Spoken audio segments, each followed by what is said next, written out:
G'day, it's Graham here again on Does It Matter?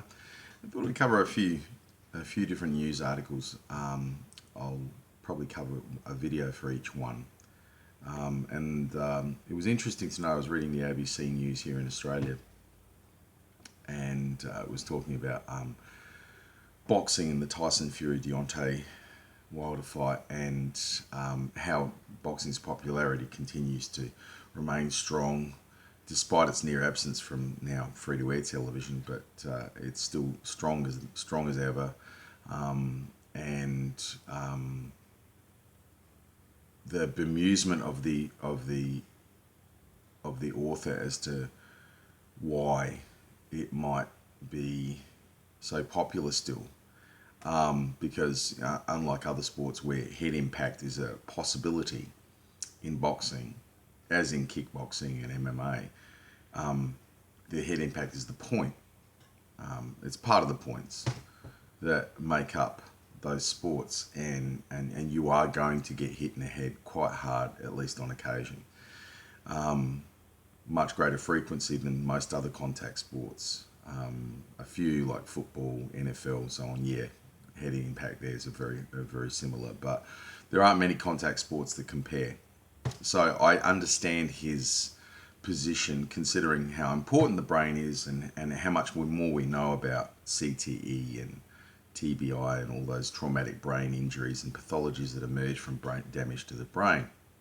Lower testosterone, which can cause PTSD, or vulnerability to PTSD, it can cause bipolarity, anxiety, depression, all kinds of things. So yeah, you got to protect your brain. I think the bemusement of the author was also that why would people take that kind of risk? And it reiterates something that I tell my students in the club that I train at Toe-to-Toe Martial Arts, and discuss with my peers on a regular basis. We live in a society where real threats, actual existential threats, are far and few between. We don't really have them. And where physical struggle doesn't really exist for most people, unless you're working on a rig, unless you're in a particular kind of job in the mines, stoker or something like that. There's not a lot of physical risk in most jobs now. They have been nerfed, or those jobs are done by automated processes. So most people are becoming part of a culture that doesn't understand risk and doesn't understand the return for risk. The return for a martial artist, for a boxer, for a competitive person in the ring, in the cage, is them testing themselves against the most dangerous creature on the planet, testing themselves in a manner that is terrifying and yet exhilarating beyond all comparison. Testing themselves because there is nowhere else in their life, for many at least, where they can be tested, where they can put the iron in the fire and see if they can make steel. That may be the only time in their entire life where they will be able to discover whether they can become steel, whether they can become a better version of themselves, an improved iteration. And boxing, kickboxing, MMA, judo, sambo, combat wrestling, all these different combat styles, silat, kung fu, karate, they're all rigorous attempts to condition the human body, but also, more importantly, the human soul, the human mind, our emotions, our feelings, poured into a form, a structure that will sustain us under the worst of adversities. And that's the thing. We have a society that's removed most day-to-day physical traumas, most day-to-day existential risks are removed, but the big ones haven't been removed yet. We still die of old age. We're going to get old. Our bodies will become more infirm. We will go from Marcus Aurelius being a warrior and a general to a shambling old man before he died.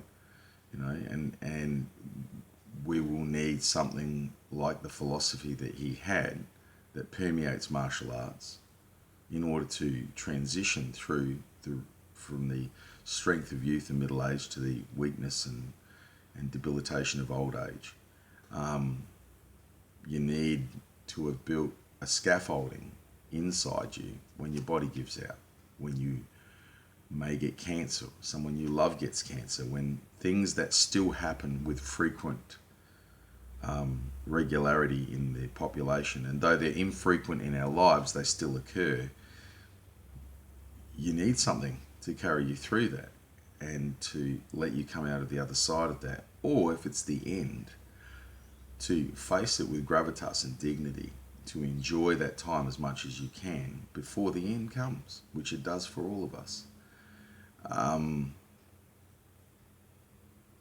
Punching each other in the head, choking each other, throwing each other, kicking each other, burrowing and locking and choking each other can be a very valuable way of not just learning empathy and learning the limitations of the human body and getting fit and healthy.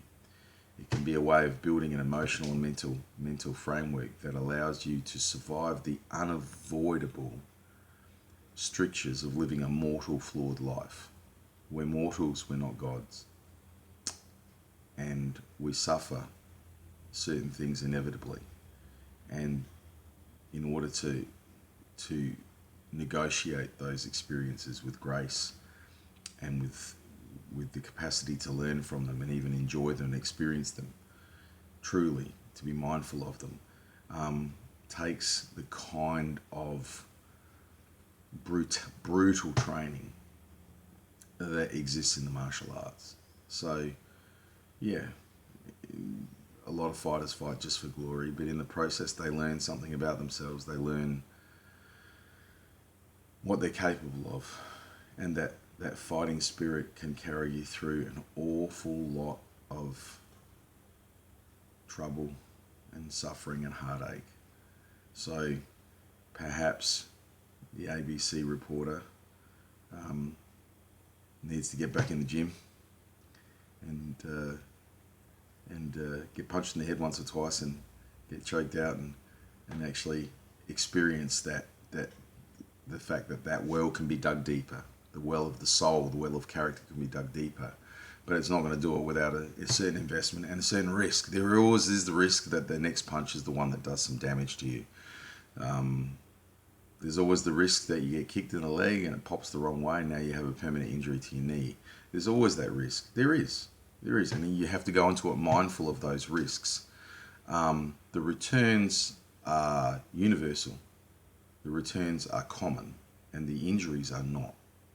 Most people don't suffer significant neurological damage from training. Most people don't suffer crippling injuries permanently from training.